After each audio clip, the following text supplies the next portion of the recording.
అంటాడు, సీతాపహరణం చెయ్యి అన్నాడు.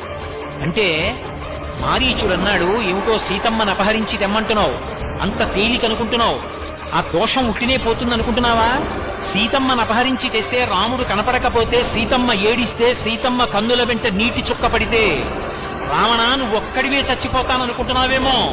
వెతికి వెతికి వేటాడేస్తాడు రాముడు.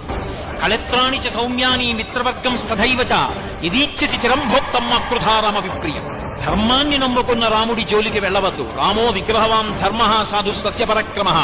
మారీచుడు చెప్పాడు ఈ మాట, రాముడు రాశీభూతమైన ధర్మము అని. రాశీభూతమైన ధర్మమైన రాముడి జోలికి వెళ్ళావా కట్టి కుడిపేస్తుంది. అది అలా ఇలా కుడపదు, నిన్నొక్కడనే బాధ పెడుతుంది అనుకుంటున్నావేమో.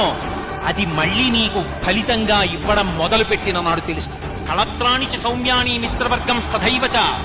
భార్యలు, బిడ్డలు, నిన్ను నమ్ముకున్న సైనికులు, నీ ఆస్తి, నీ ఐశ్వర్యం, నీ కాంచన లంక సర్వము నశించిపోతాయి.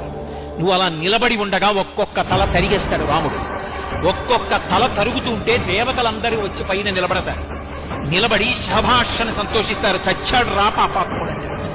ఆ రోజు తెచ్చుకో, రాముడి జోలికి వెళ్ళాలి.